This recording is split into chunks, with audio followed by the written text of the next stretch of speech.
Bapak, Ibu, dan Saudara sekalian akan belajar bagaimana menjadi pembicara yang baik. Tolong lanjutkan, next. Ya. Sebelumnya saya ingin memperkenalkan diri saya dulu dong, supaya Bapak Ibu tahu saya lebih jauh ya. Genius motivator, ini panggilan orang. Kenapa? Karena dia mengatakan bahwa kok Askar ini, Pak Askar, Bung Askar ini memiliki sebuah terobosan-terobosan. Padahal sebenarnya Bapak ini tidak sarjana. Kok bisa gitu? Ini sebuah pengolahan yang namanya genius. Tapi orang bilang genius itu sebenarnya di otak. Saya bilang tidak. Sebenarnya genius itu di hati. Dan genius itu bisa dikatakan genius kalau dia penuh cinta. Oke? Genius is all.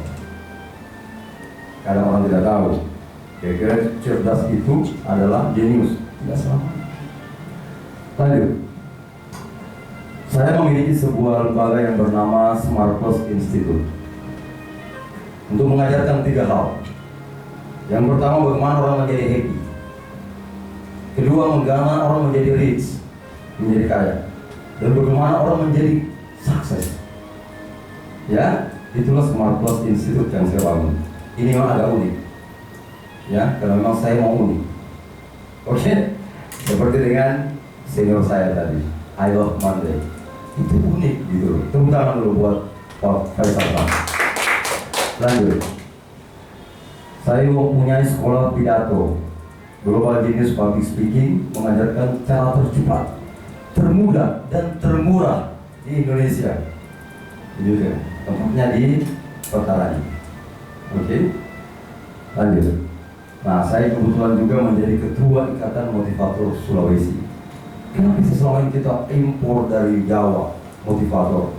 Ya kan? Kenapa bukan motivator Sulawesi yang tampil untuk memberikan motivasi kepada teman-temannya, kepada sahabat-sahabat, kepada masyarakatnya? Oke? Nah, next.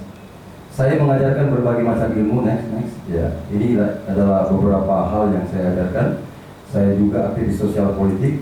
Tidak usah saya sebut parpolnya. Ya. Oke, lanjut. Nah, saya kebetulan pernah membuat buku tahun 2011, namanya Matahari Sukses, Rahasia Kehidupan Manusia. Yang akan menyusul adalah ini, Self Revolution, bagaimana menemukan jati diri. Itu akan segera terbit. Kemudian Public Speaking Genius, bagaimana cara genius menjadi pembicara. Itu next, ya, lagi dipersiapkan. Oke.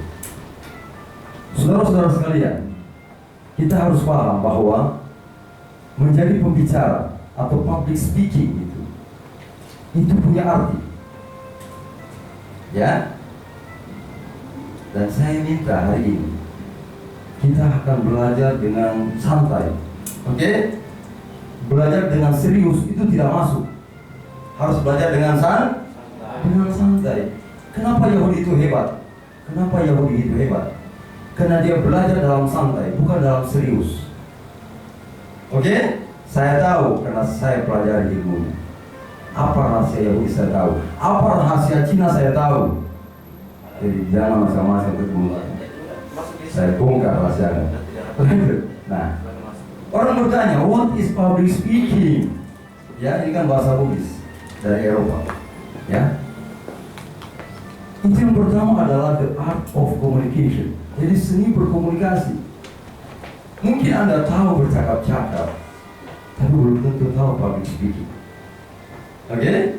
Sehingga seorang presiden pertama Tiongkok atau Cina, dia berkata begini, to say is easy. Berkata itu gampang. Oke? To do is difficult. Berbuat itu sulit. To make what understanding for more people is very difficult. Tahu artinya? Nah, saya jelas. Berkata itu gampang banget, ya kan? Berbuat itu sulit. Tetapi membuat orang banyak mengerti apa yang kita katakan itu hal yang paling sulit. Setuju? Setuju? Nah, hari ini itu akan menjadi lebih simpel. Ya, kalau Presiden Tiongkok itu mengatakan sulit, kita akan mempelajari kenapa itu bisa mudah. Oke? Siap? Siap? Siap. Oke, next. Public speaking artinya seperti ini. Ini agak serius ya. Kalian berkomunikasi untuk mempengaruhi lawan bicara dalam jumlah yang banyak. Dibutuhkan oleh para negarawan, rohaniawan, usahawan, politisi, dan setiap pemimpin dalam bidang apapun juga. Jadi tidak mengenal bidang apa. Sosial, politik, ekonomi, budaya, pertahanan, dan keamanan, dan terserah mau bikin bidang baru pun terserah. Itu bukan urusan saya, itu urusan Anda. Yang jelas, setiap leader, seorang pemimpin, seorang bos, dia harus tahu berbicara di depan umum. Dan itu bukan ilmu, tapi seni. Oke? Kemudian, sejak kapan public speaking itu dikenal di dunia ini? Sejak kapan, bro? Ya kan? Ini bahasa orang sekarang. Itu sejak 465 sebelum Masehi. Sebelum Muhammad lahir, sebelum Yesus lahir, orang sudah mengenal di Yunani kuno. Di suatu daerah namanya Sirakus, Sisilia. Begitu. Kemudian lahirlah mereka, para ahli public speaking dunia. Ada Horace, Gorgias, Protagoras, Socrates, Isocrates, Plato, Demosthenes, Aristoteles, Marcus Cicero, Muhammad SAW, Ali bin Abi Thalib, Roger Bacon, Adolf Hitler, Benito Mussolini, Sir Winston Churchill, Abraham Lincoln, Franklin Roosevelt, Hideki Tojo, D.S. Oi, John F. Kennedy, Soekarno, Bung Tomo, Barack Obama, SBY, SL, ikut pungkaskan. Tepuk tangan dong. Kenapa saya bilang begini? Saya berani memasang nama saya di samping mereka karena saya fokus kepada public speaking. It's my life, it's my passion. Inilah hidup saya dan inilah kesenangan saya. Oke? Tepuk tangan dulu buat Anda. Lanjut. Sekarang orang bertanya, bagaimana sebenarnya supaya kita bisa memahami lebih dekat yang namanya public speaking? Itu ada pertanyaan. Sama dengan Anda mau ke mana aja, mau ke Jakarta, mau ke Surabaya, mau ke Bali, itu harus ada pertanyaan. Kalau nggak tahu peta, bahaya. Bukan begitu, Bu ya? Bungus ya? Oke. Nah, inilah peta public speaking. Perhatikan, ada speaker. Oke? Kemudian dia mengeluarkan suara, noise. Kemudian dia mengirimkan message, pesan, melalui channel. Oke? Nah, sampai kepada audiens. Audiens menangkap noise atau suara. Oke? Dan kemudian audiens memberikan feedback. Contohnya, saya bicara begini, berkuar-kuar. Halo, saudara-saudara sekalian, saudara-saudara sekalian. Tapi orang di situ, ya, dia mengantuk. Ya kan? Itulah feedbacknya kepada saya. Saya boleh semangat. Pas kali dari planet mana ya? Berarti feedbacknya bagus. Dia penasaran dari planet mana saya datang. Ya kan? Nah, seperti itu.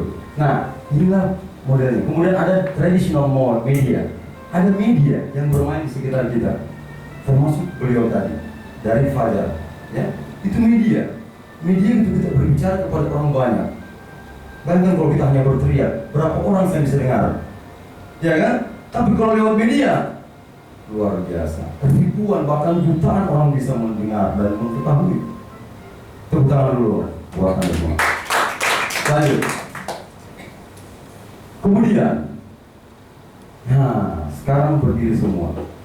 Saya, ya, tolong berdiri semua dong. Semangat gitu loh ya. Nah, tolong kita menyebut kata-kata ini dengan lantang. Next. Ya. Ini bahasa Buddhis. Ya. Cara. I need public speaking. I need public speaking. Ini saya mau melatih suara Anda. Jangan main-main, jangan setengah-setengah. Full power. Oke? I need public speaking. I need public speaking. Bahasa Indonesianya, aku butuh public speaking. I want public speaking. I want public speaking. Aku ingin berbicara di depan umum. I can public speaking. I can public speaking. Saya pasti bisa berbicara di depan umum. Amin. Amen. Oke, tepuk tangan dulu buat Anda semua. Silakan dulu. Itu baru pemanasan, supaya Anda mulai panas di sini. Oke? Kalau musim tidak panas itu susah untuk mulai bicara. Oke? Lanjut. Ya. Ini salah satu sahabat saya bernama Bung Chandra. Ini adalah acaranya ketika dia membacakan rekor muri. Ya. Dan pernah saya undang di Clarion. Dia mengatakan public speaking is very simple. Berbicara depan itu gampang sekali. Yang penting tahu rahasianya. Ya kan? Tapi kalau tidak tahu rahasianya susah. It's very difficult. Ya? Tapi kalau Anda sudah tahu rahasianya, dan rahasia itu akan kita bongkar 2 hari. Ya? Supaya Anda tahu apa sih rahasianya, kenapa dia mengatakan seperti itu. Sehingga dia mengatakan dulu sama saya, Askar, tahukah kamu apa modal saya, Askar? Bukan tampang doang. Ya kan, kalau dia gagal ya. Gitu. Tapi dia bilang modal saya itu 1 M. Saya kira 1 M ya, atau 1 miliar. Ternyata dia bilang 1 mulut. Tepuk tangan dulu buat Oke, next. Seorang pembicara hebat yang Anda ingin ketahui sehingga Anda datang ke sini, mengeluarkan tenaga, waktu dan uang Anda. Tandanya ada 8. Ya, semua pembicara hebat di dunia dari zaman kuno, kini dan kino. Ini masa depan ya. Nah, itu harus memiliki tanda-tanda ini. Yang pertama, memandang suatu hal dari sudut pandang yang baru. Gitu. Contohnya, siapa namanya? Faiz. Oke. Kalau Faiz, saya lihat hanya sepintas, saya mengatakan ini anak muda, masih kurus, kurang nampak setampan Brad Pitt, dan kayaknya dia belum punya masa depan. Itu kalau sepintas. Coba kalau saya melihat lebih jauh, Faiz ini calon direktur ini, dia akan punya masa depan yang cerah ini, dan dia akan mengguncang Makassar ini. Tepuk tangan dulu buat saya. Itulah pembicara yang hebat. Gitu. Oke? Memandang sesuatu dengan cara yang baru. Kemudian yang kedua, mempunyai